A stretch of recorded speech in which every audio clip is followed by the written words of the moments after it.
Buongiorno, benvenuti alla nostra diretta. Siamo anche oggi in edizione straordinaria per informarvi di quello che sta succedendo in Veneto con il coronavirus, ma per darvi anche tutte le altre notizie dalla nostra regione. Come sempre, il punto più importante della giornata sarà quello con il presidente della regione Veneto, Luca Zaia, che alle 12:30 sarà in diretta qui con noi sul canale 18 per fare il punto della situazione, fornire i nuovi dati sull'emergenza coronavirus, gli annunci della giornata e per spiegarci un po' quello che succederà nei prossimi giorni anche dal punto di vista normativo e logistico, sempre sul versante regionale. Quindi fra 3/4 d'ora circa conferenza stampa di Zaia, poi proseguiamo per tutta la giornata con la nostra informazione, il tempo libero, arriviamo questa sera con i telegiornali con tutte le notizie dal Veneto.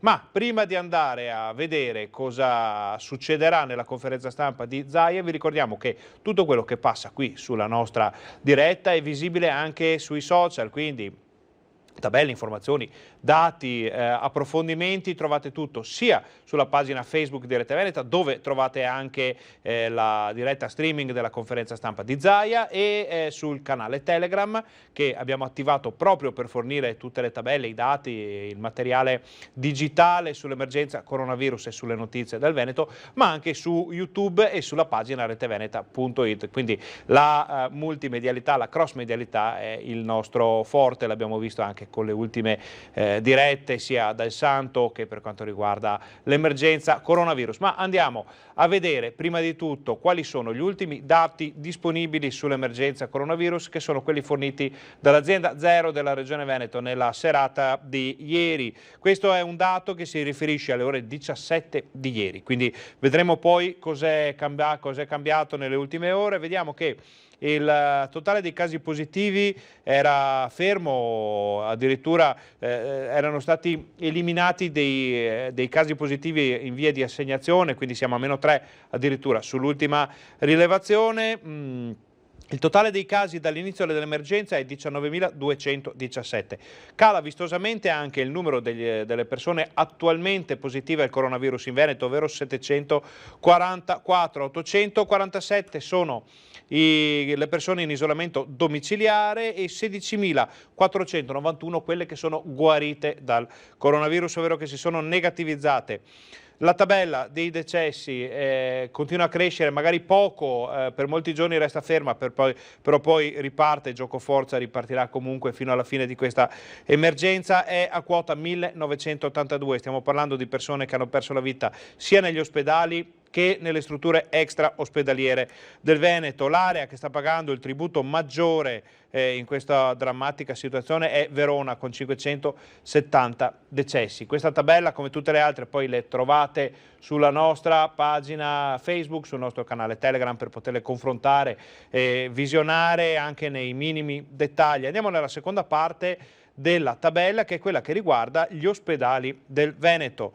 Abbiamo in questo momento, e questo è davvero una notizia importante, speriamo che Zaia possa fornirci la conferma di questo trend, solo 12 terapie intensive impegnate in tutto il Veneto in questo momento, e tutte e 12 sono occupate da pazienti che si sono negativizzati, ovvero non abbiamo più nessun paziente positivo nelle terapie intensive del Veneto in questo momento, almeno a ieri sera.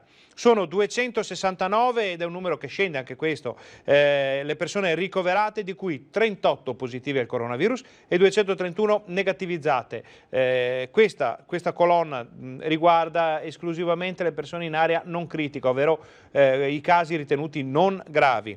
3.502 sono quelli dimessi dall'inizio dell'emergenza e 1.400 sono le persone che hanno perso la vita negli ospedali del Veneto, quindi parliamo solo di ospedali dall'inizio dell'emergenza. Vedete c'è anche il 0, è il numero, resta stabile, quello dei ricoverati, -1 a terapie intensive, +2 sono i decessi registrati ieri pomeriggio. Nell'ultima parte della tabella ci sono le strutture di comunità, quindi i piccoli ospedali come quello di Belluno, Vicenza, Marostica, scusate, Conselve, un po' tutte le province del Veneto. Ci sono 36 persone ricoverate, sono stati registrati 41 decessi dall'inizio dell'emergenza. Noi torniamo in studio, questi erano i dati e sarà importantissimo confrontarli con quelli che fornirà il governatore Luca Zaia fra meno di 3/4 d'ora nel corso della conferenza stampa di pranzo, perché il trend è un po' quello di diminuire in modo continuativo e stabile le persone che sono in area non critica, e scende magari lentamente anche il numero delle terapie intensive.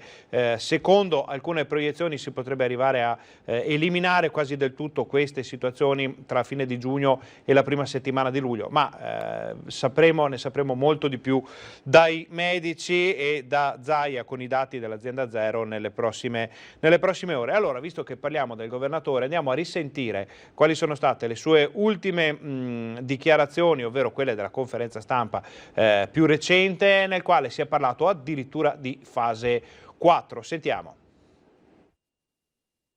Abbiamo chiesto un piano per, diciamo, la fase 4, come la chiamo io, no? E quella che vi ho definito come lo schieramento dell'artiglieria pesante. Pensate che sarà una fase comunque complicata. Entro il 15 luglio, convalidato dal Comitato Tecnico Scientifico, il Veneto avrà un piano sanitario ad hoc per prepararsi a qualsiasi evenienza. Se infatti al momento non è possibile prevedere se, come e quanto il Covid-19 potrà avere una seconda ondata quest'autunno, la Regione si prepara comunque ad affrontare i possibili scenari sia nella fase della diagnostica che in quella della cura, attraverso un piano che replicherà come base i numeri portati ai massimi nell'emergenza coronavirus. Se avevamo 1600 posti potenziali di malattie infettive, tornano i 1600 posti di base, i 5 ospedali chiusi ma che sono lì arredati, che basta andare lì e dargli una spolverata, hanno tutti i letti nuovi, i vecchi ospedali riaperti, si riaprono pronti all'uso.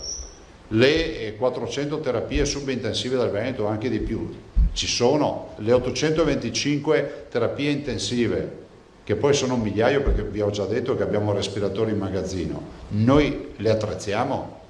Nel frattempo il Veneto ha trasmesso al Ministero dell'Istruzione le nuove linee guida regionali per la ripresa delle scuole.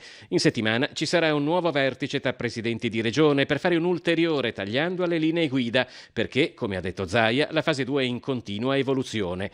L'impressione generale è che comunque il 15 luglio rappresenti la data in cui addirittura potrebbero essere sospese le decretazioni, ma come detto occorrerà sempre mantenere la guardia alta. Questa è la fase, come l'abbiamo definita, della convivenza, no? L'alternativa qual è? Restare tutti chiusi in casa e aspettare che il virus se ne vada da solo, però non siamo nelle condizioni per fare questo, moriremo di crisi isteriche piuttosto che di fame per qualcuno, insomma, o di altri motivi.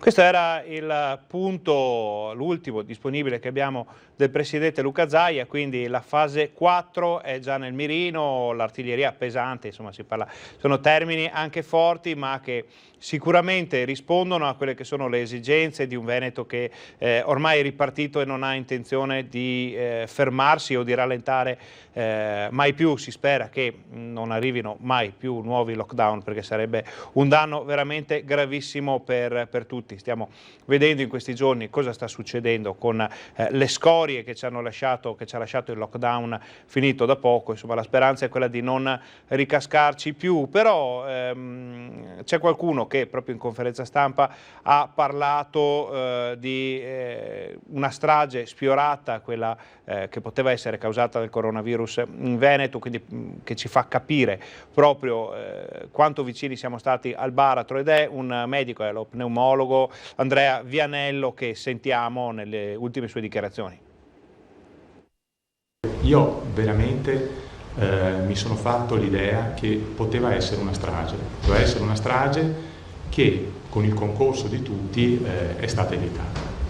Ripercorrendo le vicende degli ultimi mesi non nasconde i momenti difficili vissuti durante l'emergenza Covid-19 il dottor Andrea Vianello, pneumologo, membro del Comitato Tecnico Scientifico Regionale, nonché direttore dell'unità operativa di fisiopatologia respiratoria all'azienda ospedaliera di Padova. Se non avessimo preso tutti, i provvedimenti organizzativi che abbiamo preso, abbiamo rischiato che ci fosse un numero di morti estremamente superiore a quello che abbiamo avuto, sì, ne sono convinto. Quanto superiore, se posso permettere?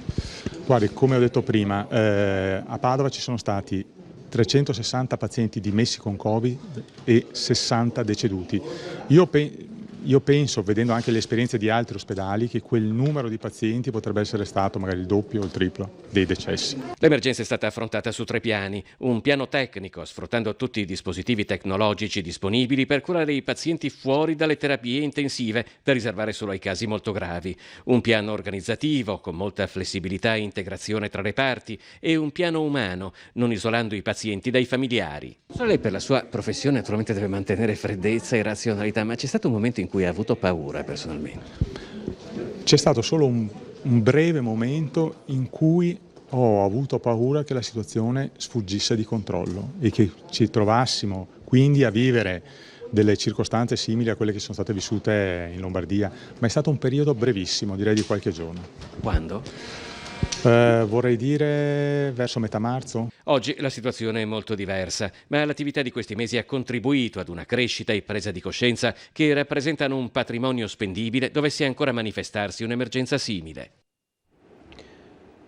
Quindi anche secondo i medici ci siamo andati vicini, abbiamo rischiato che anche in Veneto potesse verificarsi quel che è successo in Lombardia, invece non è successo. Siamo qui a parlare di una situazione completamente diversa, siamo qui a parlare, abbiamo sentito come diceva il Presidente Zaia, già di fase 4 di riapertura, di ripartenza e di ritorno alla normalità o almeno a una nuova normalità, però quel che dicono i medici deve farci riflettere sui comportamenti da tenere, anche sulla qualità dei comportamenti che sono stati tenuti dai veneti, perché, e questo si saprà solo in futuro, resta da capire come mai qui in Veneto le cose siano andate in modo decisamente diverso rispetto ad altre regioni o ad altre zone. E c'è un ritorno alla normalità anche nelle case di riposo, in questo caso parliamo di quelle dell'ULSS 7 Pedemontana. Si è assistito da subito, all'arrivo in ospedale di molti pazienti dalle case di riposo con quadri respiratori acuti severi, tali da richiedere a volte la terapia intensiva o la terapia semi-intensiva. Quindi gli ospedali si sono velocemente attrezzati con quelle che abbiamo chiamato le aree Covid. Fase 3 anche per le case di riposo nel territorio dell'ULSS 7 Pedemontana, dove si sono verificati 110 decessi di anziani ospiti, 52 in ospedale, dove erano stati trasferiti 58 nelle strutture. 11.400 i tamponi eseguiti tra pazienti e personale, cui si sono aggiunti altri 11.672 test rapidi. Dal 13% di positivi iniziali si è arrivati a uno scarso 0,5%, ma non è finita. Le case di riposo riprendono a ospitare anziani con tutte le cautele, con tutte le linee guida, con l'accesso contingentato dei visitatori. Diventa necessario, come tra l'altro avevamo richiesto nei nostri servizi, soprattutto per le 2 ISAC di Bassano, la nomina di un direttore sanitario che abbia giuste competenze per gestire strutture dove si trovano gli anziani fragili, e ci ha pensato la Regione. Questa misura del direttore sanitario, che sarà una figura in qualche modo terza rispetto alla casa di riposo, cioè lavorerà nella casa di riposo ma sarà pagato dal servizio sanitario regionale. Quindi vengono messe delle figure per una certa dimensione di pazienti che vanno a sorvegliare e a controllare gli aspetti igienici e gli aspetti, proprio che riguardano la sicurezza degli ospiti e degli operatori. Ecco, quindi l'introduzione di queste nuove figure di carattere sanitario, di controllo e di gestione nelle case di riposo potrà in futuro, se dovesse ripresentarsi una recrudescenza del coronavirus o se dovessero esserci situazioni simili a quella che abbiamo vissuto in modo drammatico per quanto riguarda le case di riposo, aiutare di sicuro a evitare quel che è successo. Noi ora facciamo una brevissima pausa perché fra mezz'ora c'è il Presidente Zaia in diretta, ma state con noi, torniamo fra pochissimo.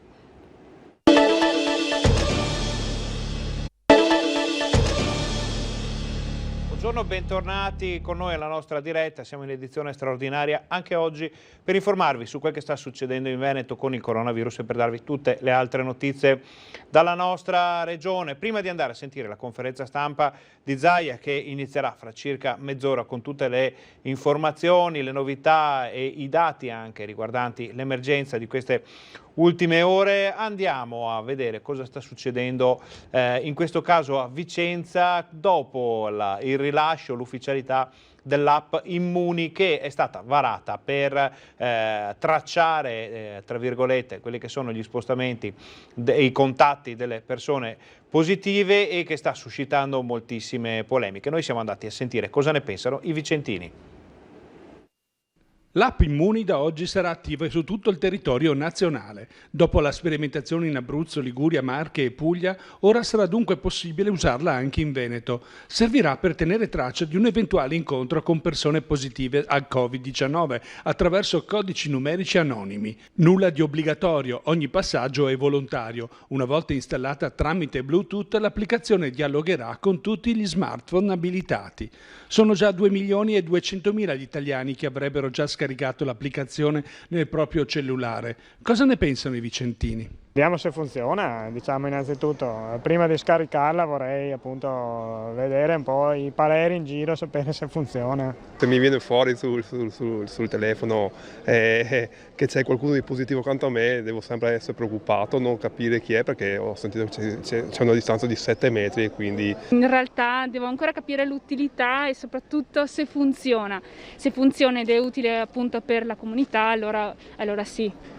Ho qualche dubbio che il 70% degli italiani aderiscano, ma non tanto per il fatto dell'applicazione, che comunque ha la sua utilità, ma per il fatto che la maggior parte sono anziani e non c'è cultura ovviamente. Non è certo un sistema proprio identificativo per capire se le persone sono contagiate o meno. Credo che la sanità può agire anche diversamente. Per ora non l'ho ancora scaricata, però credo sia una cosa utile se si può tracciare meglio il virus nell'Italia. Beh, diciamo che secondo me o la usano tutti oppure sì, l'efficacia comunque è limitata, per quello che ne penso io, insomma. Sì. Poi vedremo.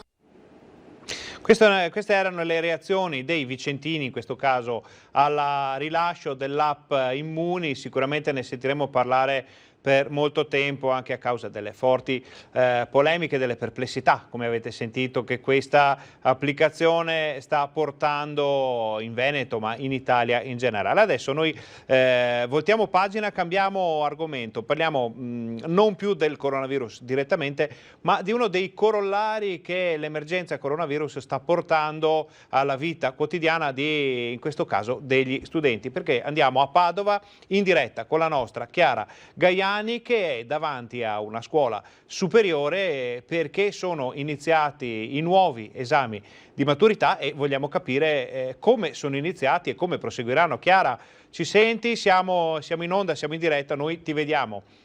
Buongiorno Ferdinando, voi mi sentite? Perché siamo proprio davanti al liceo Tito Livio, che diciamo è una delle scuole più note, più famose della città di Padova. È il liceo classico con la L maiuscola per quanto riguarda la città di Padova. Domani alle 8:30 il primo maturando siederà davanti alla commissione per questa prova davvero anomala di questa maturità 2020, sicuramente profondamente modificata dall'emergenza che abbiamo vissuto. Sono circa 7.000 gli studenti che nella provincia di Padova affronteranno la maturità quest'anno. Sappiamo che si tratta di un colloquio orale di circa un'ora. Perdonateci, questa è una strada molto trafficata di Padova, ma ho voluto restare proprio da questa parte nonostante le insistenze del collega Federico Cibotto per potervi far vedere la scuola. Allora, dicevamo, si tratterà appunto di un colloquio orale di circa un'ora. Gli studenti hanno già preparato una tesina che è stata consegnata alla commissione, una commissione formata quasi esclusivamente da commissari interni. Ci sarà solo il preside che la dirige, che viene da un'altra scuola. Avranno fondamentalmente un testo di italiano da analizzare, però durante il colloquio avranno anche modo di parlare della diciamo di educazione civica in senso lato, ma anche probabilmente della loro esperienza durante questo lockdown. Certo, manca il brivido del tema che tutti stavano vivendo in queste ore. Io stesso lo ricordo, il mio anno doveva essere Ungaretti, che poi ovviamente non uscì. E poi c'è il tema del problema, insomma, nella seconda prova di maturità, quale sarà la versione, insomma, chi sarà l'autore, come sarà il compito di matematica, quale sarà la prova tecnica. Ecco, questo brivido gli studenti della maturità 2020 non lo vivranno. Chiara, ti chiedo un'informazione, perché le notizie che arrivano sulla maturità di quest'anno sono molte e anche un po' complicate. Ci confermi che possono essere scrutinati, diciamo, esaminati solo 5 maturandi per ogni mattinata, che ognuno di loro deve arrivare a un orario prestabilito e lasciare subito la scuola per fare in modo di non creare assembramenti di alcun tipo, che può essere accompagnato da solo un genitore, e che addirittura i ragazzi che dovessero muoversi con i mezzi pubblici hanno una sorta di preferenza, di corsia preferenziale sugli altri viaggiatori nel caso di problemi, per esempio con il tram o col bus. Ci confermi più o meno tutte queste regole strane e nuove? Beh sì, certo, queste te le confermo. Aggiungo anche che ci sarà un ingresso e un'uscita proprio segnalata all'interno dell'edificio scolastico. Sono al lavoro le commissioni che si sono riunite per la prima volta ieri, sono al lavoro anche in queste ore. Infatti avevamo provato a sentire alcune scuole, ma non siamo riusciti sinora a parlare con nessun docente, perché tutti in questa mattinata stanno proprio febbrilmente lavorando per preparare tutto per l'importantissima giornata di domani. Chiara, allora prima di lasciarti ti chiediamo, approfittiamo che abbiamo qui la nostra redazione padovana in collegamento, quali sono le notizie del giorno da Padova, almeno a quest'ora della giornata? Allora, sicuramente ovviamente una pagina importante legata alla maturità. Continueremo però anche a parlare di quella che è stata, insomma, di quelli che sono stati questi mesi, di quello che succederà nei prossimi. C'è grande preoccupazione nella zona più turistica della provincia di Padova per la mancanza per ora di turisti, quindi torneremo alle terme. Andremo però anche nell'Alta Padovana, sempre per parlare di emergenze, perché c'erano importanti infrastrutture come quella della Ponte sul Brenta, attese dalle categorie economiche di tutta quell'area importante della provincia, che in questi mesi si sono fermate ma che non possono più aspettare. Allora, noi ringraziamo Chiara Gaiani da Padova. Domani sicuramente andremo a prenderci con i nostri giornalisti, con i nostri operatori, qualche studente in uscita. Speriamo di poterli lasciare stare in entrata, magari sono già abbastanza agitati, ma andiamo a prendere quelli che escono dal loro esame strano di maturità e sentiremo cosa ci racconteranno. Salutiamo Chiara Gaiani e noi torniamo invece a parlare di coronavirus, o almeno dei vari aspetti del coronavirus in questo momento storico, e restiamo a Padova perché ieri è arrivata l'ufficialità che le strutture sanitarie della città sono Covid free. In questo momento noi non abbiamo pazienti ricoverati positivi.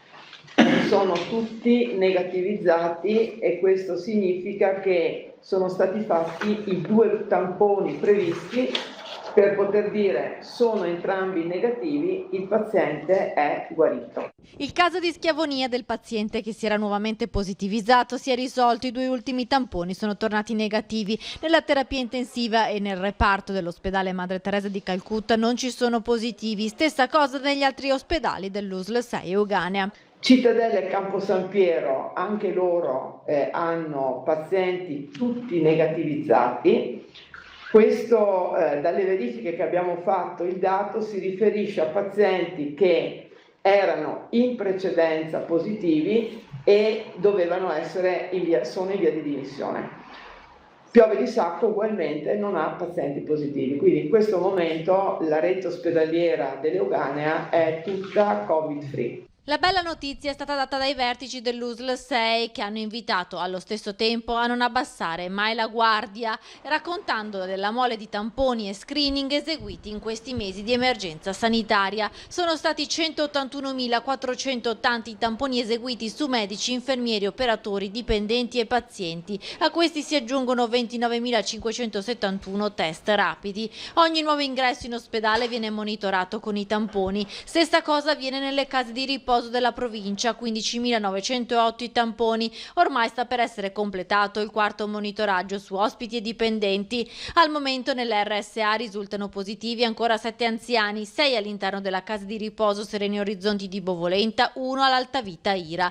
Non si tratta di nuovi focolai, ma di persone ammalate da tempo che non riescono a negativizzarsi.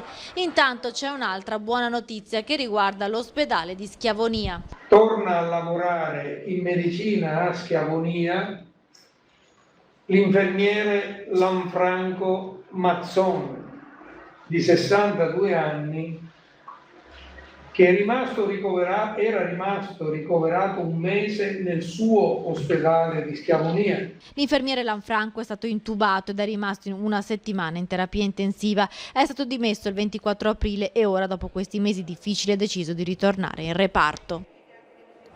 Ora andiamo a vedere la situazione nelle RSA, nelle case di riposo, però questa volta nell'area dell'ULSS 8 Berica. Coronavirus, l'epidemia del secondo millennio in Veneto si sta spegnendo. Nel Vicentino fan ben sperare i dati dai primi di marzo a oggi dei tamponi e dei test sierologici dell'azienda ULSS 8 Berica. Abbiamo fatto circa 55.000 tamponi e più di 13.000 test sierologici. Tamponi e test eseguiti su chi lavora nei servizi essenziali come le forze dell'ordine, il carcere, il tribunale. Tamponi e test fatti e ripetuti per i 6.000 dipendenti dell'ULSS 8 Berica, ma anche per il personale e gli ospiti delle residenze sanitarie assistenziali, dove vivono anziani e persone non autosufficienti e dove su 7.738 persone sono ancora soltanto 18 i positivi, 17 ospiti e un operatore. Abbiamo avuto 1.314 casi positivi, grazie a Dio la gran parte si è negativizzata, abbiamo più di 1.000 pazienti negativi e ad oggi abbiamo circa una ventina di soggetti che sono ancora positivi. Rimaniamo ancora in argomento coronavirus, torniamo a Padova, andiamo a vedere la situazione allo IOV, Istituto Oncologico Veneto, dove sono stati fatti 5.000 tamponi. Tamponi sui pazienti sia per chi deve affrontare le terapie giornaliere, sia per chi deve fare visite in ambulatorio e per chi deve sottoporsi ad interventi chirurgici. Scendono i numeri del contagio, ma l'Istituto Oncologico Veneto non si abbassa la guardia. Dall'inizio dell'emergenza sanitaria i 1.100 dipendenti dello IOV di Padova sono stati sottoposti a 5.084 tamponi e 3.159 test sierologici rapidi, per una media di 100-120 tamponi e 90 o massimo 100 test rapidi al giorno.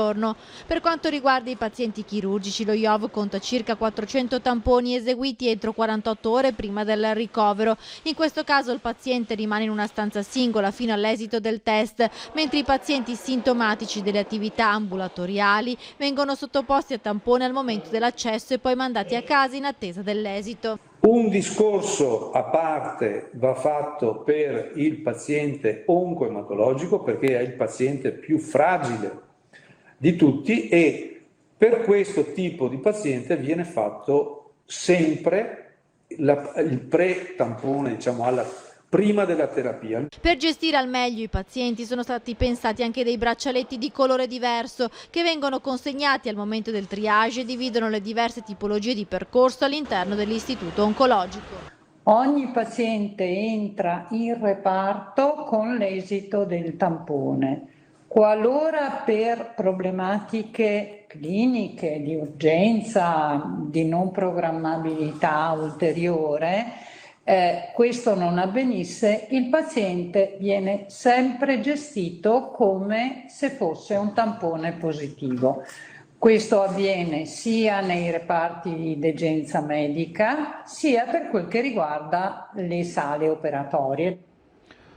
E ora chiudiamo la pagina coronavirus, torneremo poi anche durante la conferenza stampa di Zaia. Vediamo le prime immagini che ci arrivano dalla visita di Salvini a Vicenza. Sappiamo che è stato ieri, abbiamo visto nel Veronese, ha incontrato anche il presidente Luca Zaia, e Salvini questa mattina ha incontrato i sindaci della Lega del Vicentino, ha incontrato il mondo della scuola e la rappresentanza delle guardie carcerarie. Naturalmente ha ribadito che Zaia continuerà a essere, questo dice Salvini, governatore del Veneto, e ha detto che non c'è nemmeno bisogno di una campagna elettorale. Queste sono frasi che poi verranno riportate durante quelli che saranno i punti stampa, quelli che saranno i riferimenti dei lanci di agenzie di oggi, perché insomma sono anche politicamente forti. E Salvini ha riferito, e questo ce lo dicono i colleghi che erano sul posto fino a pochi istanti fa, porterà a Roma il modello Vicenza in termini di scuola. Cercheremo di approfondire anche questo argomento. Allora, prima di andare a vedere quello che succederà oggi nella conferenza stampa di Luca Zaia, facciamo un piccolo passo indietro, torniamo a qualche giorno fa alla festa del Santo di Padova e vediamo quali sono state alcune delle storie più toccanti, più importanti della diretta in edizione straordinaria che noi di Rete Veneta abbiamo avuto l'onore di trasmettere quel giorno. Veniamo da tanti anni, siamo affezionati. Io ho fatto un incidente 53 anni fa e da allora ogni anno. Dall'aeroporto? Con i tre piccoli. Da sola? Quindi Io, così a piedi? Così, io e lui. Quanto ci ha messo? Un'ora. I primi ad arrivare alle 6 del mattino sono già in coda. Il cammino è il gesto che meglio rappresenta la devozione al santo. Le storie del 13 giugno a Padova, tantissime quelle che vi abbiamo raccontato durante la giornata emozionante della lunga diretta di Rete Veneta iniziata all'alba. Perché si è vestita proprio da frate oggi, signor Antonio? Perché oggi è il mio compleanno, allora io ho fatto di questo vestito di abito di Sant'Antonio per ogni processione e mi mette. Il gruppo degli amici di Sant'Antonio di Bastia di Rovolon, che pensate da 33 anni portano al santo proprio nel giorno di Sant'Antonio questa statua in legno di noce, è vero questo? Sì, il legno noce fatto dal suo nonno e pertanto ogni anno viene qui fare la sua processione, che lui non si vede a Sant'Antonio. Quanti anni ha? Che anni ha? 91 e mezzo. 91 e mezzo. Ed è venuto oggi qui. A che ora si è svegliato? Mi piace, era il mio protettore Sant'Antonio. Noi lavoriamo in ospedale e purtroppo abbiamo toccato con mano tutto quello che è successo. Il santo dei miracoli che commuove con il suo gesto, il volo straordinario sui luoghi della pandemia. Anche il direttore generale dell'USL 6 Eugania non trattiene le lacrime. Oggi per noi è stata una grandissima giornata per tutti gli operatori della sanità, non solo di questo presidio o della ULS Eugania, ma per tutto il mondo della sanità veneta che si è adoperato in maniera eccellente. Quasi 10.000 pellegrini in Basilica, oltre 400.000 sul web, una festa record in tutti i sensi, una festa che ricorderà anche il più piccolo in assoluto di questi pellegrini, Luca. È nato il 3 di marzo all'ospedale di Padova, quindi diciamo proprio all'inizio dell'emergenza Covid qui a Padova. Oggi voi siete qui come volontari, ma avete deciso di portare anche Luca con voi. Sì, abbiamo deciso di portarlo perché comunque è una cosa a cui ci faceva piacere lui ci fosse. Luca è un tranquillone da sempre, quindi è tranquillissimo, non ha nessun problema, guarda. Sta benissimo in mezzo a tutti. Ci fa anche un sorriso per l'occasione. Il più piccolo pellegrino della Basilica di Sant'Antonio, dalla Basilica del Santo. E con il sorriso del più piccolo pellegrino alla Basilica del Santo nel giorno di Sant'Antonio 13 giugno, noi vi lasciamo a una breve pausa pubblicitaria. State con noi, torniamo fra pochissimo.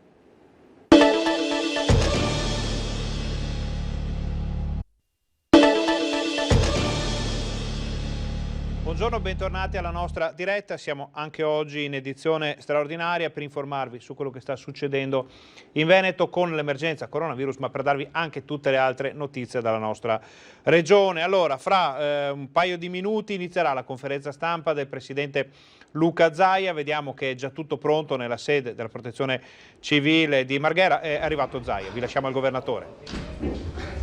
Buongiorno. Buongiorno.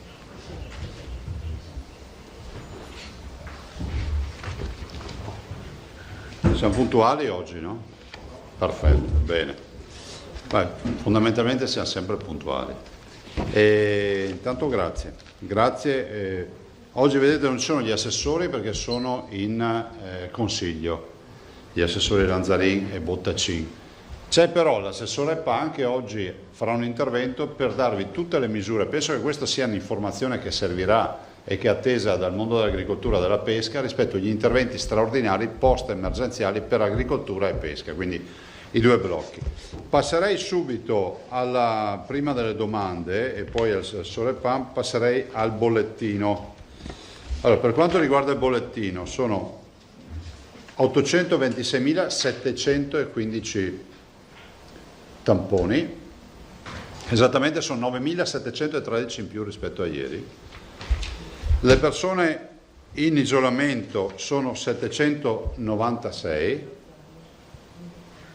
meno 51. Il numero di positivi 19.221.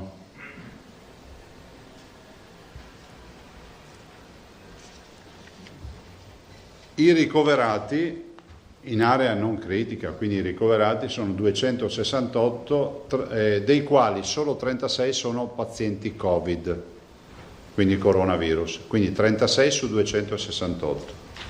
Terapie intensive ormai andiamo verso lo svuotamento totale, sono 12 pazienti, dei quali uno coronavirus. Vi ricordate che c'era la ripositivizzazione di un paziente? Ieri erano 0 ieri sera. Prego? Ieri sera, Presidente, 12 erano tutti negativi. Allora ce n'è uno che si è ripositivizzato, probabilmente un tampone. Totale di morti 1982, 4 in più, dei quali 1413 in ospedale.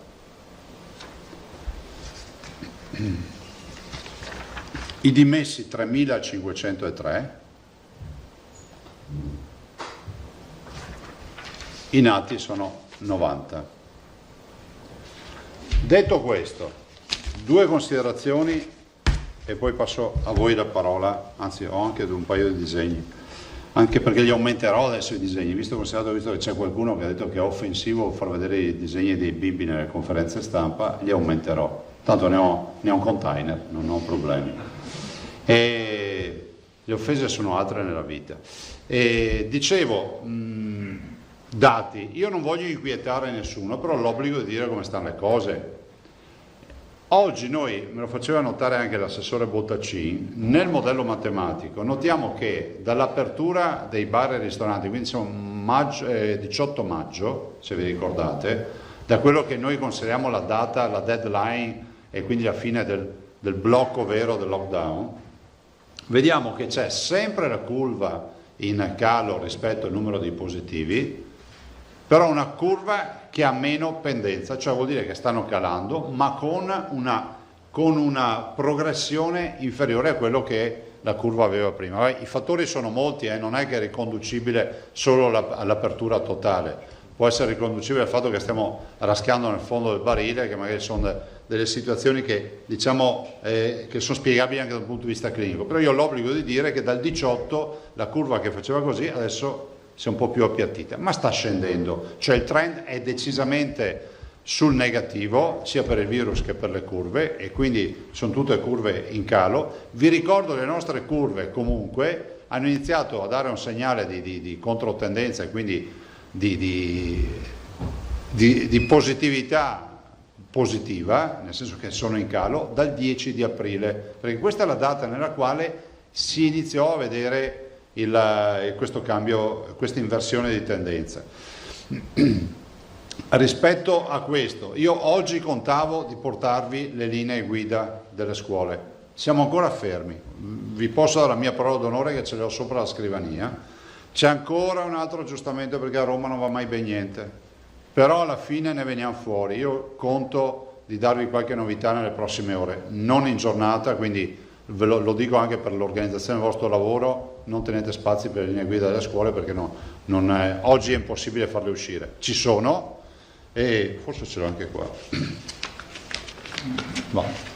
Ce l'hai là? No. Vabbè, ma non importa, nel senso che volevo solo farle vedere. Sono linee guida affrontabili, sono linee guida che semplificano molto la vita dei bimbi, degli studenti e ovviamente di tutti gli operatori, a iniziare dai docenti, però c'è ancora qualche discussione su qualche aspetto. Diciamo che al 90% sono sostanzialmente accettate e condivise a livello nazionale, adesso vedremo di capire se riusciamo a trovare una soluzione unica sulla quale si possa ragionare. Per quanto riguarda la giornata di ieri, vi ricordo che ieri si è tenuto il tavolo tecnico con i ministeri per l'università, il corso di laurea in medicina e chirurgia di Treviso. I ministeri coinvolti, vi ricordo, sono il Ministero per i rapporti con le regioni, quindi il Ministro Boccia, il Ministro Gualtieri, Ministero dell'Economia e il Ministro Speranza, Ministero della Salute. Questi sono i 3 ministeri. Come si è conclusa la riunione? Dopo lunga approfondita discussione ci vedremo in tribunale. Non mi sembra di capire che ci siano soluzioni. Sinceramente mi dispiace, ma non mi inquieta questa partita. Al mondo degli studenti che vogliono iscriversi a Treviso, sono 60 matricole, dico iscrivetevi, perché noi non indietreggiamo di 1 millimetro. Ok, hanno detto che abbiamo sbagliato tutto, noi andiamo avanti, l'Università Treviso decolla come da progetto nostro dell'Università di Padova. Ricordo che non è fatta contro nessuno, è sostanzialmente l'andare a consacrare e a consolidare un percorso che era già iniziato. A Treviso sono già i primi 2 anni, se non ricordo male, di corso di studi, del corso di laurea in medicina e chirurgia. Abbiamo 8 reparti clinicizzati, vuol dire che sono 8 reparti retti da primari che sono docenti universitari e quindi al loro interno ci sono gli specializzandi, cioè ci si forma in corsia a Treviso, e poi alla volta di 10 mesi, 8 mesi, 1 anno massimo, perché se andate a vederlo al manufatto c'è già, il nuovo ospedale di Treviso con 1000 posti letto, dei quali 600 ad alta specializzazione, cioè un ospedale che sarà come riferimento di edilizia ospedaliera quello che è l'ospedale del futuro, considerate che poi l'ospedale del futuro cambia ogni giorno, ma se oggi dovessi immaginare un ospedale del futuro, un ospedale con letti ad alta specializzazione, dei hospital, dei surgery, grandi tecnologie per la diagnostica, grandi professionisti. In questo contesto ci va l'università col suo campus.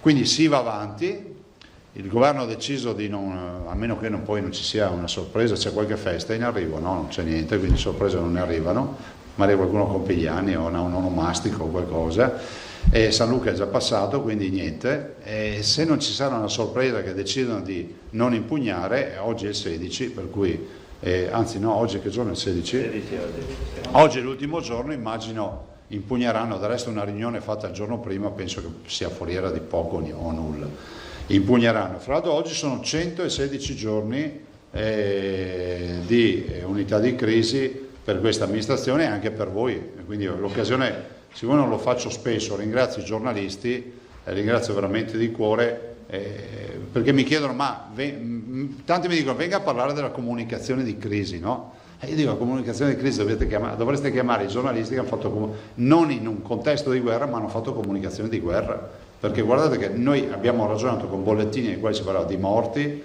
di isolamenti, di quarantene, di ospedali chiusi, abbiamo chiuso 10 ospedali per dedicarli solo al coronavirus, e poi di tutta una serie di attività, quindi grazie alla stampa, e questa è anche l'occasione per invitare i cittadini a utilizzare i canali mediatici che sono quelli televisivi ma anche quelli dell'acquisto del giornale. Io spero di poter ridare il giornale ai bar. Uno dice Zaia difende i bar, no, non sai che difendo i bar, penso che un giusto veicolo di informazione sia anche quello di lasciare il giornale sui tavoli dei bar, no?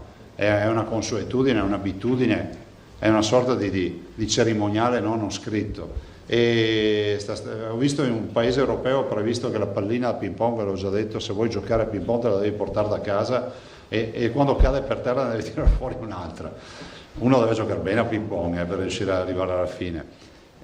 penso che questo discorso del tatto, no? Di toccare le cose e della trasmissione del virus si possa risolvere, e spero che questa risoluzione anche per i quotidiani e i settimanali nei bar, dal parrucchiere, da quello che è, possano tornare come è sempre stato la tradizione. Insomma, è la nostra storia questa, no? Chi è che non ha mai letto un giornale al bar? Boh. Detto questo, 2 disegni e poi vi passo la parola per le domande, ne avrete sicuramente. Questi sono due fratellini, 6 e 9 anni, Gioele e Lorenzo. Insomma, hanno fatto una sorta di remake della conferenza stampa, no? Insomma, anche con i cartelli, 0 contagi e 0 terapie intensive e 0 contagi. Eccoli qua. E poi l'Evergreen, il pulcino, che ormai fa la parte del leone nei disegni. Pietro Foderà, di 8 anni, di Santa Lucia di Piave, ci manda questo. Ecco, ai bimbi dico che siccome ci chiamano in tanti per capire dove mandare i disegni, mandateli alla Protezione Civile di Marghera, via Paolucci, che numero è? 34, via Paolucci 34, Protezione Civile Marghera, via Paolucci 34, in una busta, e dopodiché noi vedremo di raccoglierli per la mostra. Poi c'è ultimi 2 bimbi, 2 fratellini, Emma e Giacomo Riello, che ci mandano questo a busta. Voi sapete che sono molto machiavellici alcuni disegni, e mandano tutta una roba, ovviamente con la donazione, con i 50 euro, è arrivata stamattina questa, e hanno messo in lockdown i nonni e la famiglia, ha messo in gabbia. È una forma di quarantena anche questa. Vabbè, ma l'interpretazione dei bimbi, no? Fra l'altro ho detto a chi si sta occupando della mostra che non è una banalità di coinvolgere anche ovviamente degli psicologi esperti nell'età evolutiva, per capire anche il significato di questi. Ieri c'era, ve lo ricordate, i dondoli senza deserti, no? Piuttosto che la gabbia o altri disegni che sono ricorrenti, no? Anche i colori, no? Sto virus che viene sempre dipinto di nero, di blu scuro. Insomma, direi che è anche giusto dare una lettura, magari serve anche ai genitori, serve agli adulti per capire. Prego. Prego, scusato. Buongiorno Presidente. Ciao. Sembrerebbe che lei fosse stato troppo ottimista circa l'esito del contenzioso sull'Università di Treviso, perché ci diceva che era convinto che una soluzione si potesse trovare, invece pare di capire che il governo è rimasto sulle sue posizioni. Ma alla luce di questo le dico, è altrettanto fiducioso circa la possibilità di trovare delle linee guida, lei le ha definite alternative, diciamo integrative per quanto riguarda la scuola, e senza, che tanto credo non sia così un segreto di Stato, quali sono un po', qual è l'oggetto del contendere sulla scuola, cioè qual è il punto attuale in cui lei ci ha detto al 90% siamo d'accordo con il governo, qual è perché credo che interessi molto sia ai docenti che agli studenti. Ma guarda Filippo, dovete pazientare, io spero, alla volta di domani. Si discute di mascherina, no? Io resto dell'idea che la mascherina debba essere utilizzata per i bimbi negli spostamenti, ma non è che uno può stare 5 ore a scuola con mascherina su, cioè, me pare, cioè, si intossica, cioè respira CO2, non ha un ricambio giusto di ossigeno, quindi lo scambio tra sangue arterioso e sangue venoso non c'è, si ossigena di meno, poi uno sviene, un altro va in ipossia, un altro strapparla, insomma penso che non funzioni così, no? La scuola non deve essere una coercizione, ovviamente garantendo la salute dei bimbi, ma poi ci sono altri temi sui quali, guardate, una soluzione la si troverà. Per quanto riguarda l'università, io vi ho detto qual era il mio auspicio, no? Il mio auspicio era quello di trovare una soluzione, penso che sta lì a litigare in tribunale per l'avvio del corso di laurea per 60 posti di medicina e chirurgia. Adesso non voglio fare esempi che poi viene fuori sempre la polemica, non è che stiamo parlando di altri corsi che hanno un mercato del lavoro zero e che sono rispettabili anche quelli, ma stiamo parlando dell'uscita dal coronavirus, è emergenza totale, c'è un'università che è l'università più illustre per la medicina a livello internazionale, che dice con la regione vogliamo attivare il corso, cioè, io mi sarei aspettato un minimo di disponibilità, non ce n'è, non faccio polemiche, andremo davanti a un tribunale, vedremo cosa ci dirà la Corte Costituzionale, il professor Bertolissi ci seguirà questa partita, penso che sia, adesso io non so se sia stato incaricato, ma insomma io auspico che sia il professor Bertolissi a seguire questa partita, e punto. Guardate, ci contestano la programmazione. Cioè, per noi è a posto la programmazione, ce lo dice persino l'università. Io ringrazio il professor Ristuto, il magnifico rettore, e il professor Merigliano, che è il presidente della scuola di medicina. Siamo in totale accordo. Non è un'azione di prova muscolare, stiamo semplicemente dando risposta a un bisogno del territorio, punto. E l'altra contestazione che ci fanno è che abbiamo utilizzato a garanzia 6 milioni di euro prelevati dal fondo sanitario regionale, che è un fondo di 9 miliardi e 600 milioni di euro. Non è che andiamo a finanziare gli ingegneri, stiamo finanziando i medici ed è formazione. Peraltro potrei anche dire che siccome non sono medici obbligati ad essere medici residenti, figli di veneti, ma possono venire da qualsiasi parte del mondo, addirittura un'azione anche di assoluta disponibilità nei confronti dei cittadini del mondo. Cioè, il Veneto può dire che con 6 milioni di euro finanzia anche la formazione di chi magari non farà il medico qui. I cittadini non è che hanno casacca politica o confini, diciamo, territoriali per essere curati, noi curiamo tutti in Veneto e formiamo tutti in Veneto, punto. Mi scusi, posso fare un ulteriore resto sul tema della scuola? Sì. Sia per chiederle se, quando lei ci aveva un po' delineato lo schema di linea guida, si diceva, secondo me gli studenti insomma entrano con la mascherina ma non stanno in aula tutto il giorno. Io lo penso così. E i docenti invece, mi pare di capire, devono tutelarsi, quindi devono essere... Io non lo penso così, cioè, no, io penso... È una domanda, No, io penso che garantito il distanziamento sociale, il docente, del resto c'è distanziamento sociale tra il docente che insegna dalla cattedra e i bimbi che sono i bimbi. Parlo di bimbi perché poi è ovvio che il nostro pensiero va alle elementari, va alle scuole dell'obbligo. Quando c'è il distanziamento sociale, insomma, lo abbiamo detto per tutti, no? Lo stesso bimbo può ritrovarsi al ristorante con il suo docente seduto al tavolo a fianco.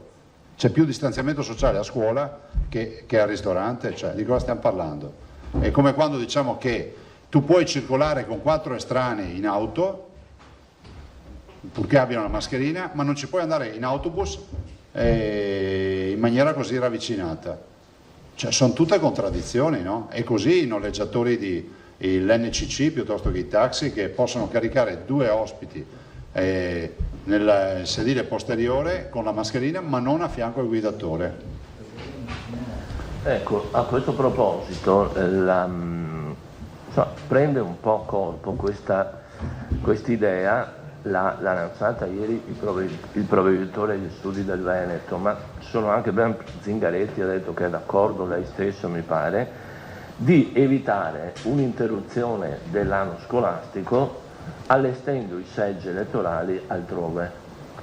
Sì, ma non è una novità, io l'ho detto in tempi non sospetti, nel senso che no. Si sta muovendo qualcosa a livello di conferenza ma guardate, no, al momento no, ma considerate che anche l'indizione, cioè intanto io ad oggi non ho una data, a me non risulta che ci sia un decreto, una decretazione che stabilisca la data di convocazione delle urne.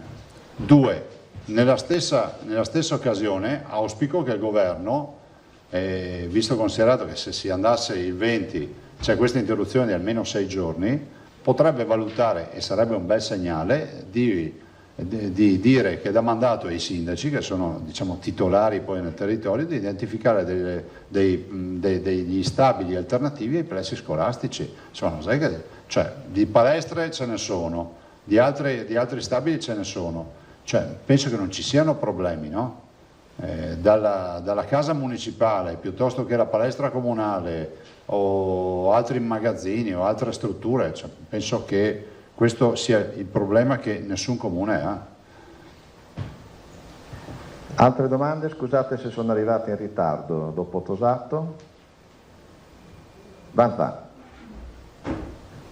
Presidente, buongiorno, cambio un attimo argomento. Noi abbiamo linee guida che però differiscono da regione a regione e da Stato a Stato. Faccio l'esempio, adesso sta riprendendo l'attività turistica, tutti ci auguriamo che i turisti ritornino nelle nostre località. Per quanto riguarda i ristoranti, i buffet da noi con le vostre linee guida sono garantiti, nel senso che devono essere serviti. Poniamo una località montana, a Cortina funzionerà così, a Dobbiaco, Alto Adige, il buffet invece è garantito con mascherina e guanti, quindi il turista, il cliente se lo può prendere. Fai 20 km, arrivi in Tirolo, Austria, e non serve niente. Cioè, allora, o il virus è diverso da noi rispetto che da loro, oppure noi siamo più previdenti? No, cioè, posso dire, il sistema più figo è quello nostro, nel senso che vai al buffet, ti scegli le pietanze e te le servono sul piatto. Penso che sia... Sì, è anche più caro però per il ristoratore. Cioè, nel senso che ha bisogno guardate che io però, devo dire Alda però, perdonami, ne approfitto della tua domanda, che gli albergatori ci hanno detto da subito noi vorremmo fare così. E è anche un segno di grande disponibilità e ospitalità nei confronti dei nostri ospiti, no? Se ci pensate. Cioè tu lo osservi, no? L'idea del servire, di essere a disposizione dell'ospite. Sinceramente, oggettivamente io non firmerei mai un'ordinanza, non ho nulla contro il collega Compaccia, con il quale ho un ottimo rapporto, nella quale obbligo il turista a mettersi i guanti e la mascherina per andare al buffet. Cioè, sembra di essere in ospedale, cioè no, è giusto che il turista si senta libero, la mascherina ce l'avrà l'operatore che gli consegna il cibo già sul piatto, ben servito, fra l'altro sarà un professionista e penso che sia la condizione migliore, pensate all'offerta turistica, no? Però non è sbagliata neanche la modalità, diciamo, dell'Alto Adige, dove comunque decidono di blindare il buffet, ma dall'altra parte, dalla parte del turista, non dalla parte dell'operatore. Però io sono per la nostra soluzione, assolutamente. Presidente, perché noi siamo così previdenti e in Austria no? Cioè dovreste chiedere agli austriaci. Guardate, gli austriaci volevano addirittura chiudere le frontiere nei nostri confronti, però poi hanno rivisto il problema. Poi sapete, noi facciamo tanti turisti, cioè, noi siamo i veri esperti di turismo e questo ce lo riconoscono tutti, siamo una comunità, che è la prima comunità a livello nazionale e quindi se i miei operatori mi dicono così sarebbe bene, immaginate tutta questa visione di tutte queste mascherine al mattino alla colazione, tu dici, dove sei arrivato? In un centro di dimagrimento da qualche parte.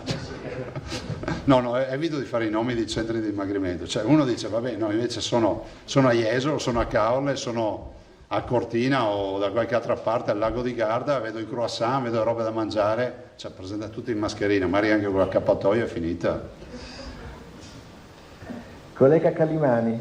Sì, una domanda a proposito del mondo della disabilità. I disabili e i loro familiari in particolare lanciano un grido d'allarme perché ci sono delle case che ospitano questi disabili per le quali vengono applicate le visite come per gli anziani. Il problema è che la reazione dei disabili, penso agli autistici, è diversa rispetto a quella degli anziani, non riescono soprattutto dopo 3 mesi di chiusura all'interno dell'istituto a vedere i propri familiari attraverso un vetro. Perché possiamo andare al bar, possiamo andare in spiaggia, possiamo prendere vaporetti autobus e non possono loro vedere i propri familiari fare una passeggiata nel bosco piuttosto che in spiaggia?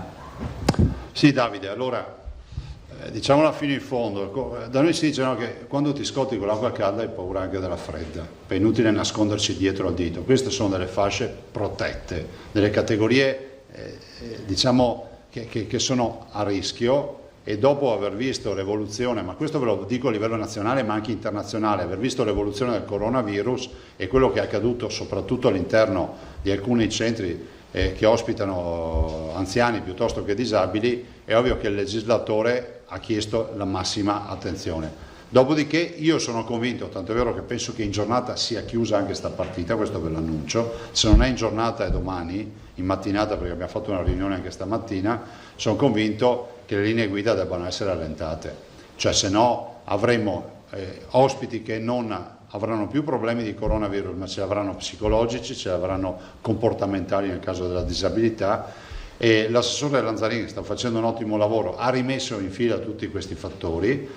Dall'altro devo anche dire, Davide, c'è una necessità che le prime linee guida davano modo ai gestori comunque di scegliere di aprire. Il problema è che in via di autotutela molti continuano a dire guarda, puoi fare la visita attraverso dal terrazzino guardando dentro la finestra, piuttosto che ci sono mille protezioni prima di arrivare alla visita. Io spero, ma ne sono convinto, che con queste nuove linee guida che adotteremo, che sono anche di stimolo per aprire, si vada all'apertura. Considerate che per noi il tema di questi centri, parlo delle RSA ad esempio, no? Delle case di riposo, è un tema. Noi abbiamo avuto oltre 600 anziani che hanno perso la vita nelle case di riposo, dei 2000 morti che abbiamo. Molti gestori hanno qualche remora ad aprire del tutto. Dall'altro vi ricordo che il 75% delle 300 case di riposo del Veneto hanno avuto contagi zero, l'altro 25% con una gradualità per arrivare alle ultime 20 nelle quali oggettivamente c'è stata una strage. Però domani, stasera, massimo domani, dovrebbe essere chiusa anche questa partita, l'avevamo già annunciato. Ma posso inserirmi? Prego. Può spiegarci bene esattamente come si trasferisce la responsabilità? Perché lei l'altra volta aveva detto firmo io. Ma sì, adottando. Se succede qualcosa, la famiglia se la prende con la regione? Cioè, no, guardate, buon senso e leale collaborazione vorrebbe che fuori dagli ospedali non ci siano gli studi con gli avvocati che dicono boh, se ti hanno dimesso vieni qua che vediamo se riusciamo a fare qualcosa. Buon senso vuol dire anche che questo è un esempio classico, no? Se tutti ragioniamo in via di autotutela finisce che l'anziano muore addirittura anche di fame dentro non solo di solitudine ma anche di fame dentro in casa di riposo, perché nessuno si avvicina, perché metti mai che questo si contagia. Da qui all'estremo opposto c'è la via del buonsenso, no?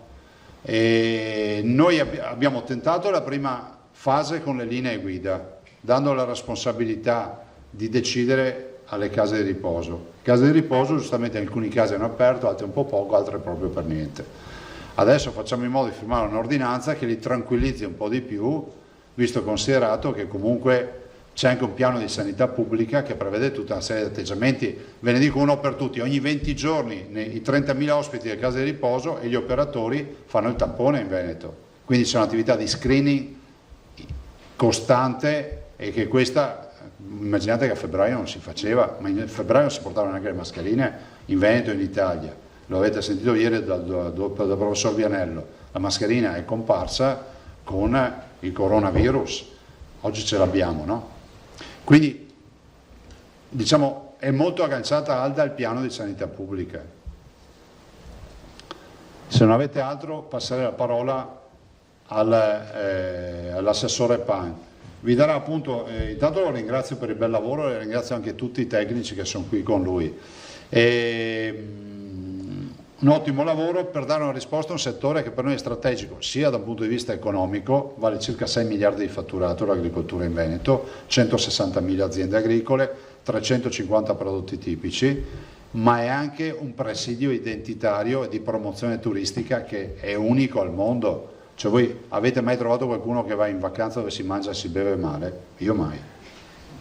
E in Veneto noi riusciamo a dare bellezze paesaggistiche e monumenti e storia, cultura, ma poi ci sono anche le tradizioni e anche il comparto enogastronomico è alimentato da questi agricoltori che sono eccezionali, che poi sono aiutati anche dalla ristorazione, però non è un'azione da poco per la promozione turistica. Cioè il turismo, se non avesse questo comparto agricolo, non sarebbe il turismo che abbiamo oggi. Grazie. Prego.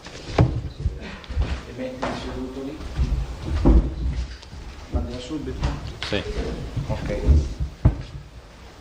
Sì, buongiorno a tutti, ringrazio il Presidente per l'opportunità di presentare anche da parte del primario e della pesca professionale, in questo caso, quelle che sono state le difficoltà in questo periodo e soprattutto noi adesso manderemo anche un piccolo filmato che ci hanno regalato gli amici di Verde Nord-Est, per ringraziare il mondo del primario e degli agricoltori, però perché in questa fase, in questi mesi di chiusura, comunque il comparto non è mai stato fermo, ha sempre lavorato, ha portato agli scaffali della grande distribuzione, ai negozi di prossimità, il cibo, perché noi produciamo cibo per le famiglie che erano chiuse, per tutte le attività che sono state coinvolte in questo senso. Prego.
Stati velocissimi, poi questo video ve lo daremo, come vi daremo le slides che adesso presenterò anche molto velocemente, perché poi noi daremo molti numeri, ma volevo fare una sintesi del lavoro svolto, grazie anche ai 3 direttori che sono qui oggi con noi e di tutta la struttura dell'agricoltura della Regione Veneto. Noi abbiamo pensato comunque a interventi su 3 linee fondamentali, su 3 pilastri che sono 3 pilastri fondamentali per quanto riguarda il nostro mondo, il mondo delle aziende e imprese agricole, dell'agroalimentare e della pesca. 3 pilastri che costituiscono, il primo pilastro è un fondo di garanzia che naturalmente insieme agli altri fondi della Regione di Veneto Sviluppo metterà in corso circa 20 milioni di euro per garantire appunto fondi e finanziamenti alle banche direttamente che aderiranno appunto a questo fondo.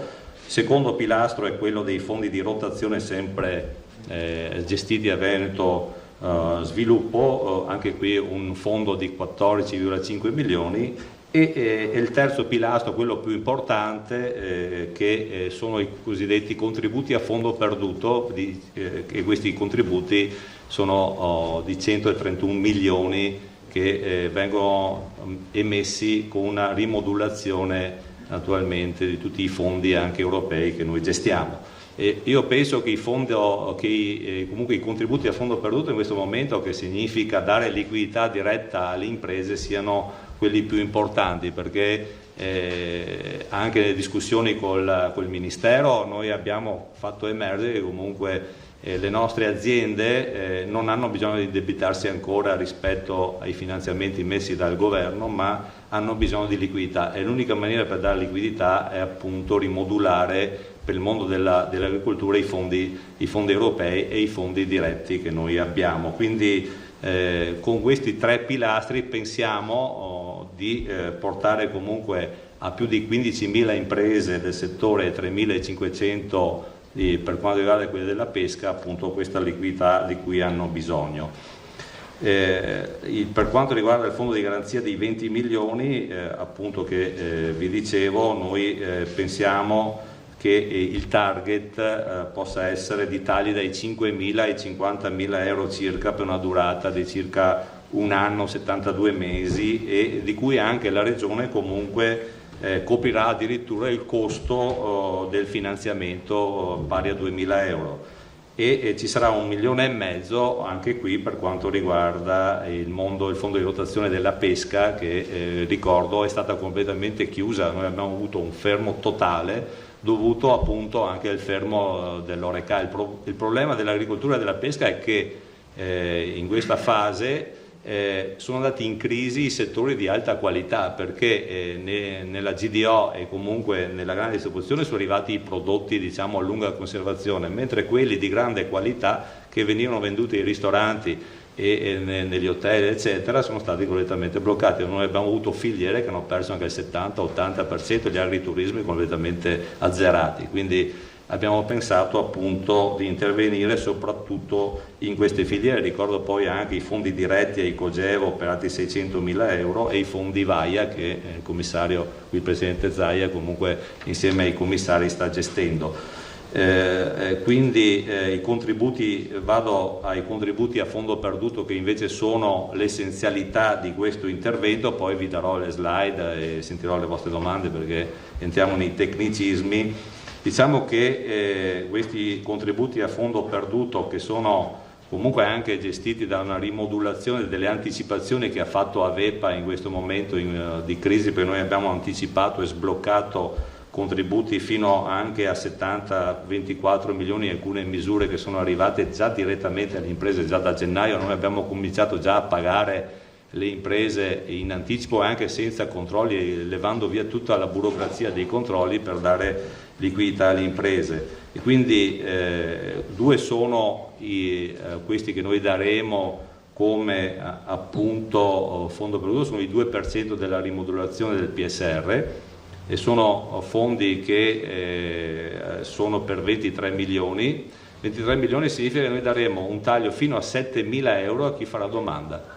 7.000 euro a fondo perduto all'impresa che farà domanda, con una domanda molto semplice.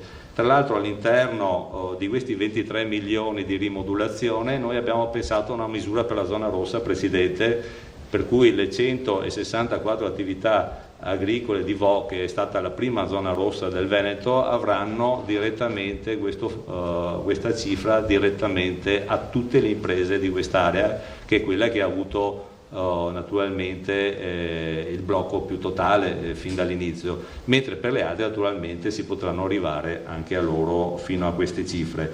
E infine nella rimodulazione del piano sviluppo rurale ci sono appunto tra domande del PSR per quanto riguarda i giovani agricoltori, per quanto riguarda gli investimenti, per quanto riguarda comunque tutte quelle che sono le attività direttamente a fondo perduto, che sono i pagamenti alle 3.500 aziende agricole fino al 70%, l'80% di 14 milioni che sono quelli che vengono destinati alle attività di compensativi di montagna, e anche qui arriviamo appunto a più di 10.000 agricoltori con fondo perduto.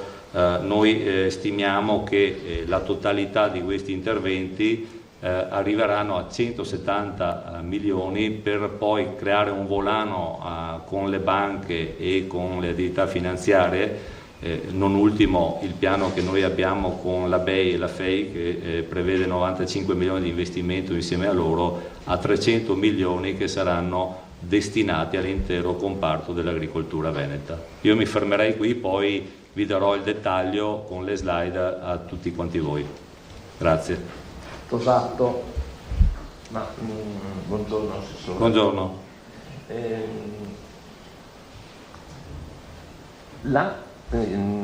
I finanziamenti stanziati a fondo perduto, ritenete che siano sufficienti a coprire almeno le situazioni più critiche? Oppure, come dire, sono le risorse disponibili, di più non si poteva fare? Guardi, noi come ricordava il Presidente, solo nel comparto agricolo abbiamo un PLV di 6 miliardi e mezzo all'anno. Se andiamo a vedere la chiusura che c'è stata, abbiamo solo avuto in Veneto 500 milioni di danni al mese, faccia conto lei che abbiamo avuto 1,5 miliardi di mancati redditi delle imprese agricole, quindi è chiaro che non bastano, noi ci concentreremo insieme agli attori del tavolo verde e alle categorie agricole su quelle filiere che sono state quelle più colpite, e quelle più colpite sono state quelle degli agriturismi, quelle delle fattorie sociali, quelle delle fattorie didattiche, quelle dell'ortofrutta. Ricordo il radicchio di Chioggia ha perso l'80% del prezzo di mercato. Abbiamo poi l'intervento sulla pesca, che ha avuto 4 mesi di fermo è di fermo, quindi andremo, e poi sul settore carne c'è stato un massacro soprattutto sulla carne di qualità, le carni bianche, quindi interverremo specificatamente all'interno delle filiere, non daremo a tutti perché non ce la facciamo, ma interverremo appunto per dare ossigeno a coloro che sono stati effettivamente chiusi. Poi ricordo che ci sono stati anche delle filiere che comunque, pur lavorando, non ne sono mai fermate e che comunque hanno avuto anche delle soddisfazioni. Purtroppo i mercati internazionali, la logistica, i confini, l'oreca chiusa hanno contribuito, come ricordavo, delle perdite sostanziali. Ecco, mi scusi, un dettaglio, ma neanche tanto un dettaglio. I requisiti per ricevere il contributo. Allora, ecco, mi scusi, il requisito principale, e poi se chiarisce questo accenno a Vo, dove diceva che lì ci sarà un finanziamento, cioè a tutte le imprese agricole? Certo. Naturalmente il requisito essenziale è essere IAP, cioè imprenditore a titolo principale, come noi diamo i contributi europei e naturalmente regionali. Il requisito primario è essere comunque un'impresa agricola che sia attiva, quindi senza questo prerequisito non si accedono alle domande. Poi per quanto riguarda Avo, noi abbiamo pensato proprio a dare sostegno a tutte le imprese di quell'area, naturalmente all'interno sempre di quel budget che sono i 23 milioni destinati poi anche alle altre. Collega Comiotto della rivista di Confagricoltura, mi pare avesse una domanda. No, volevo solo salutare. Ah, buon. Ricambio il saluto. Approfitto pure. Prego. Allora, Assessore Pan, il problema del finanziamento alle aziende evidentemente è un problema notevole e i fondi ovviamente non basteranno tutti. Penso che il settore agricolo apprezzi il fatto che ci sia una possibilità di poter accedere a prestiti e a mutui che possano agevolare non solamente l'immediato ma anche il futuro. Le aziende agricole sono abituate a sostenere momenti difficili, dalla grandine alla siccità alla cimice, a situazioni di questo genere. Hanno bisogno in questo momento però di essere accompagnati con misure urgenti. L'urgenza sta alla base della loro tenuta e di una ripartenza che certamente le aziende sapranno fare. Quindi confidiamo su questo. Sì, questo piano appunto va in queste tre direzioni, ripeto, garanzie, finanziamenti e fondo perduto. E quindi è chiaro che le risorse che mettiamo in campo sono risorse importanti, quindi 170 milioni più un volano di 300 milioni, penso che riusciremo a dare una bella spinta. È chiaro che poi la risposta da parte del governo non è stata certamente una buona risposta a livello nazionale, perché 450 milioni sulle tutte le filiere italiane, immaginate cosa sono, solo noi in Veneto abbiamo perso 1,5 miliardi, quindi purtroppo questo ci hanno comunicato in questi giorni. Lanza. Assessore, c'è il problema anche che gli agricoltori producono, vendono, ma i soldi che prendono sono molto pochi, molto bassi rispetto poi ai prezzi di vendita, nel senso che nei passaggi dai campi alla grande distribuzione, dai campi ai mercati, il prezzo è molto basso, valeva per il latte, per gli ortaggi, un po' per tutti i prodotti. Se a questo si somma, oltre il coronavirus, anche le emergenze dovute alle situazioni meteorologiche, la siccità, le bombe d'acqua, com'è la situazione in Veneto adesso? C'è una stima dei danni totali, oltre a quelle del coronavirus? Guarda, noi siamo abituati a vivere in emergenza perché da quando siamo arrivati qui, ricordo trombe d'aria, alluvioni, mareggiate, siccità, vaia, cioè noi abbiamo visto in 5 anni, il Presidente lo sa benissimo, una dietro l'altra, tutta una serie di situazioni anche difficili, quindi noi siamo abituati a questo e siamo stati abituati a reagire. È chiaro che il discorso dei prezzi nella grande distribuzione, soprattutto nel periodo anche coronavirus, c'è stata anche un po' di speculazione, diciamo, all'interno dei vari passaggi, perché ci sono stati molti anche cittadini mi hanno chiamato dicendo appunto che c'era stato un aumento dei prezzi delle materie prime perché non si trovavano nei supermercati. poi le signore hanno cominciato a riscoprire il pane fatto in casa, la farina, il lievito era sparito, tutte queste cose qui che comunque poi sono state portate avanti. E noi nella prossima programmazione abbiamo intenzione comunque di finanziare solo quegli accordi di filiera che comprendano anche la grande distribuzione all'interno, cioè quella intenzione, purtroppo la passata programmazione questo non era previsto perché le regole erano partite prima nel 2012-2013, però nella prossima programmazione che sta partendo adesso, quindi dal 2021 fino al 2030, tutti gli accordi saranno accordi di filiera che prevedano comunque la grande distribuzione faccia comunque la sua parte all'interno del sistema, che significa che se la grande distribuzione acquista materie prime o prodotti alimentari o dell'agroindustria nostra, che tra l'altro anche è molto efficiente in questo periodo, devono ritornare indietro al produttore quello che gli spetta per vivere bene e vivere con serenità nelle proprie famiglie. Se non ci sono altre domande, io... Per il Presidente. Presidente, ritocca a te. Grazie.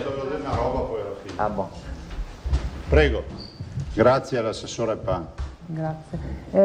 Visto che è passato qualche giorno, avete qualche novità sul piano del turismo per quanto riguarda gli influencer? Glielo chiedo perché la Liguria, il suo collega Toti, in queste ore ha postato una foto con Chiara Ferragni e dice è venuta a fare la sua prima vacanza qui da noi. 20 milioni di persone hanno visto e verranno sicuramente in Liguria. Quindi Toti l'ha battuta sul E andatelo tempo. a dire a quelli che hanno detto che è una ho capito, però Toti non l'ha usa battuta. parolacce.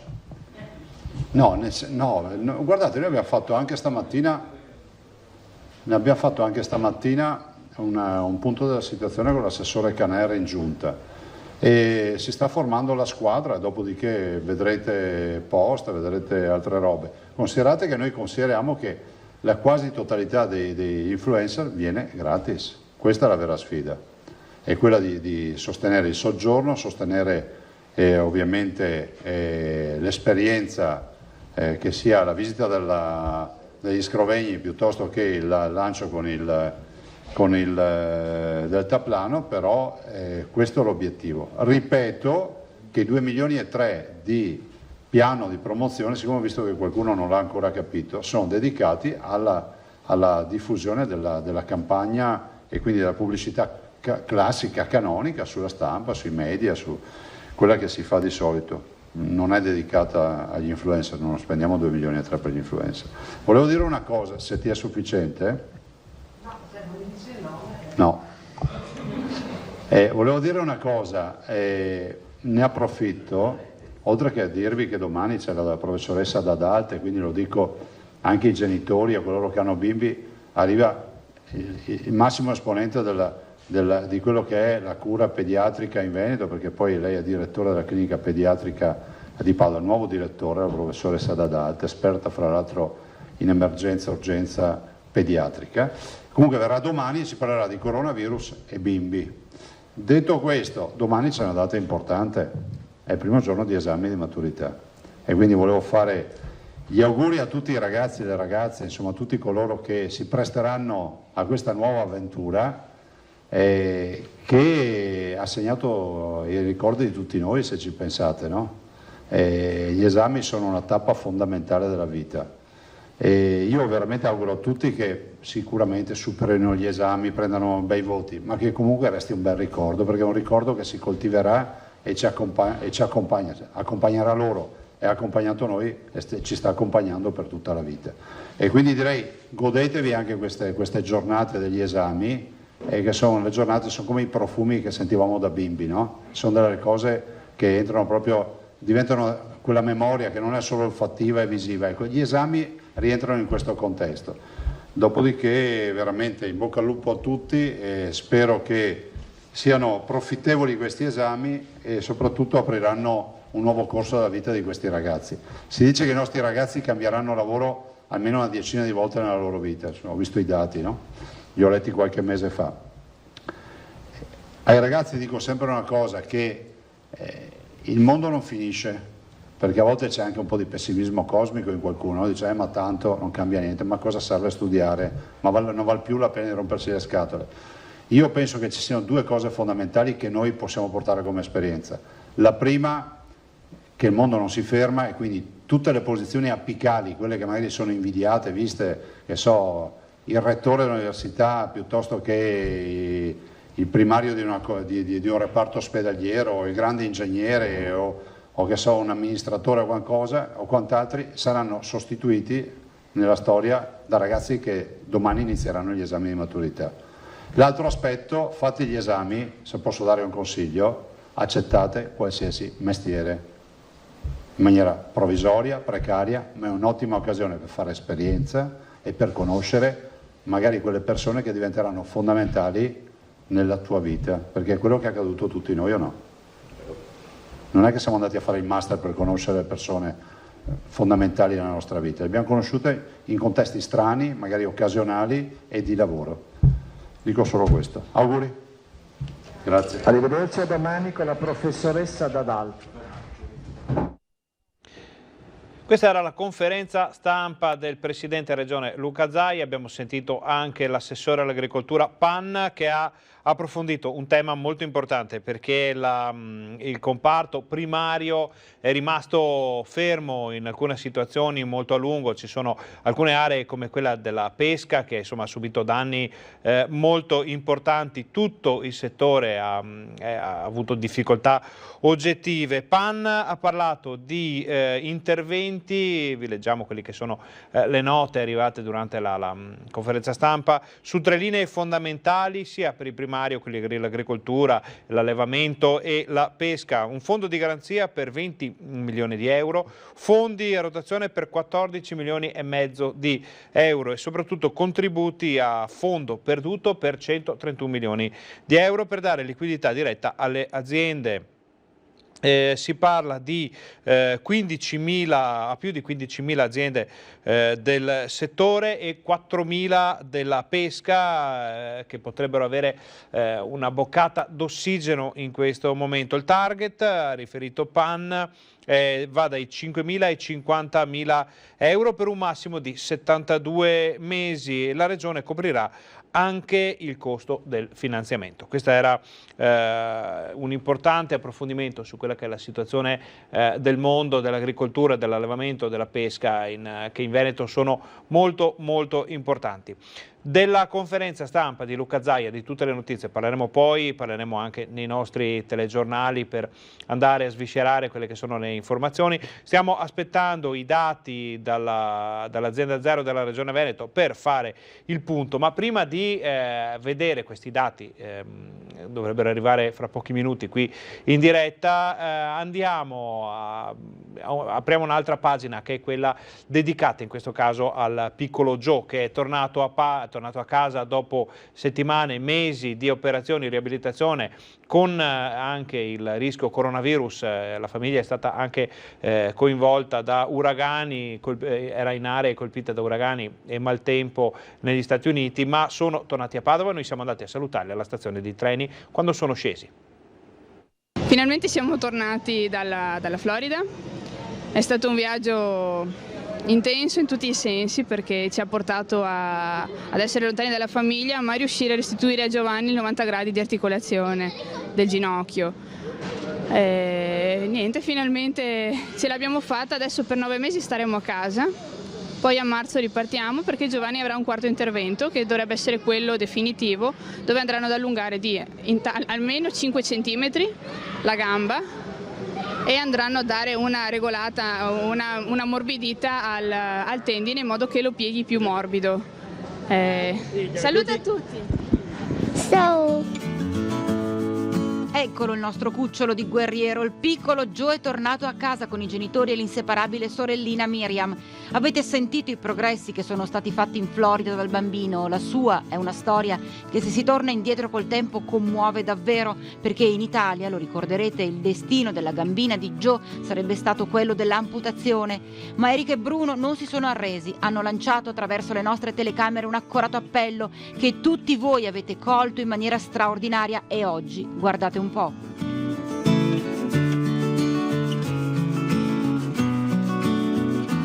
Non ce l'avremmo fatta sicuramente senza tutto l'aiuto delle persone che ci hanno sempre seguito, sostenuto in questi mesi, ancora di più, perché in questi mesi anche i messaggi, gli abbracci virtuali, i pianti anche assieme ci hanno riempito il cuore di forza. Papà Bruno vuole fare un ringraziamento particolare. Volevo innanzitutto ringraziare anche il nostro presidente Luca Zaia, e come dice sempre lui che da Veneto non ci si perde mai, infatti alla fine siamo tornati a casa. Di sicuro quando si saranno ripresi dal lungo viaggio e dalla quarantena anti-Covid che devono rispettare per prassi, andremo a trovarli a casa a Piazzola. Intanto lasciamo che il piccolo Joe saluti tutti voi, cari telespettatori.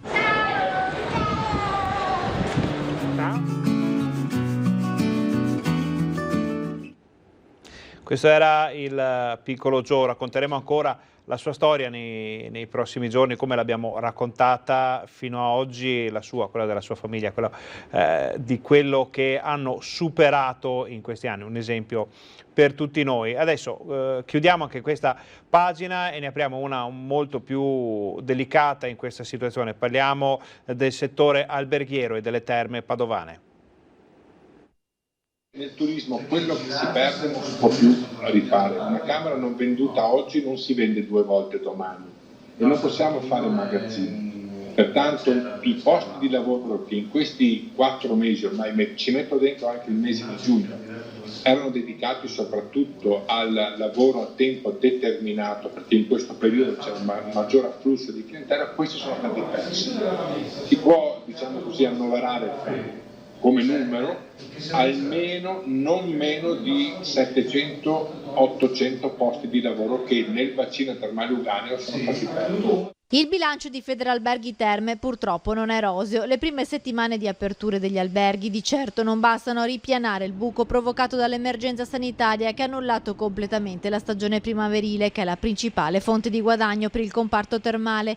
Il bacino di Abano e Montegrotto ai piedi dei Colli Euganei è uno dei più importanti d'Italia, ma sono molti gli albergatori che hanno scelto di far slittare la riapertura dei loro hotel. Molti alberghi che avevano già previsto di aprire hanno prolungato la chiusura per 2 motivi.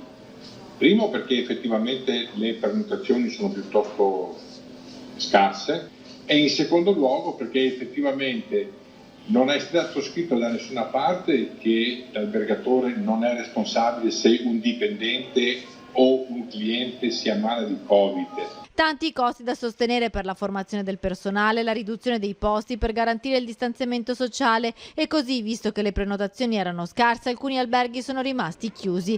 La speranza dopo la riapertura dei confini nazionali e la ripresa dei clienti stranieri, per lo più tedeschi e svizzeri. Sicuramente le nostre aziende, parlo in generale, fanno una bella figura, perché tutti coloro che si sono dedicati a una apertura della propria attività effettivamente si sono attrezzati e sono abbastanza puntigliosi nell'osservare le regole che ci sono state date. E ora chiudiamo questa parte della nostra informazione, torniamo al Santo, torniamo a Padova e torniamo a ripercorrere la festa straordinaria di Sant'Antonio con padre Olivero Svanera e sentiamo cosa ha detto a qualche giorno dal 13 giugno. E questo è stato certamente il momento più bello, più forte, per far sentire tra cielo e terra la presenza del nostro santo, e poi ecco, le autorità hanno permesso di poter raggiungere i luoghi della sofferenza in città. Anche questa è stata un'occasione anche molto commovente, anche personalmente, che mi ha molto colpito. È stata certamente anche questa una sorpresa, però ecco, la diretta televisiva io credo che in questo caso abbia mostrato tutta la sua qualità e la possibilità di intercettare anche chi non poteva muoversi per venire in Basilica. Buongiorno e ben ritrovati al Sagrato della Basilica del Santo a Padova il 13 giugno. Buon Sant'Antonio a tutti, e guardate l'immagine che ha davvero dell'incredibile. È stato un 13 giugno particolare, quello del 2020, trasmesso da Rete Veneta integralmente. In cui viene nuovamente assicurata a bordo del velivolo. Resterà nella storia per il volo che la statua di Antonio ha fatto grazie all'elicottero dell'esercito sopra i luoghi simbolo dell'emergenza sanitaria. E proprio sopra la Basilica la benedizione di padre Olivero Svanera e di Sant'Antonio. Che emozione! ancora emozionato padre Oliviero Svanera, rettore della Basilica, che a bordo dell'elicottero ha benedetto la provincia di Padova. 12.000 le presenze in Basilica, molte di più quelle raggiunte grazie anche alla nostra emittente. I contatti sono stati milioni, questo va detto, sono stati milioni, quindi qui tra le dirette televisive, via social, via streaming eccetera, parliamo di milioni di contatti di persone che comunque hanno partecipato alla festa del Santo, e questo è un grande orgoglio, anche se vogliamo dire per tutti. Una devozione che non ha confini, quella per Sant'Antonio. In un momento difficile per la città e per il mondo intero, la benedizione portata dai frati della Basilica ha emozionato e rinfrancato gli animi. Ecco, come la gente, penso ai luoghi che abbiamo visitato con l'elicottero, sentire i parroci, sentire la gente che attendeva l'arrivo del Santo, e vedere la festa, vedere il grazie a Sant'Antonio, a Merlara, a Vo, a Campo San Piero, ecco, sentire sulle cupole del Santo che si respirava tutta la gente di Padova che con il volto in alto aspettava il Santo, e vedere nel pomeriggio, mentre portavo la statua agli ospedali, anche la gente inginocchiata, la gente che sorprendentemente si vedeva la statua nelle vie della città, mi ha fatto anche pensare che forse si possono anche immaginare modalità anche diverse, magari meno tradizionali. Paradossalmente questa pandemia può aver stuzzicato anche la fantasia, perché il Santo ha bisogno veramente di raggiungere tutti. E grazie a Rete Veneta, grazie al lavoro dei nostri giornalisti, degli operatori, dei tecnici, di tutti quelli che hanno contribuito a questo sabato incredibile, il Santo è entrato nelle case di moltissime persone in tutto il mondo. Questa era la prima parte della nostra informazione, abbiamo sentito ciò che ha detto Luca Zaia, abbiamo sentito anche l'assessore all'agricoltura Pan che ha parlato di forti aiuti, forti investimenti per il comparto agricolo, per il settore della pesca, che hanno subito gravi danni durante l'emergenza coronavirus, ma tutte queste cose le rivedremo poi nel seguito della giornata e questa sera con i nostri telegiornali, con la nostra informazione. Il nostro palinsesto prosegue nel pomeriggio con il tempo libero, con la messa sempre dal Santo alle 18 come tutti i giorni, poi vi accompagniamo fino a questa sera quando il direttore Luigi Baccialli sarà in diretta con Focus per il talk di approfondimento di quello che è successo oggi. Per ora noi ci fermiamo, ringraziamo Fabio Verin in regia, facciamo una breve pausa, ma state con noi perché torniamo fra poco.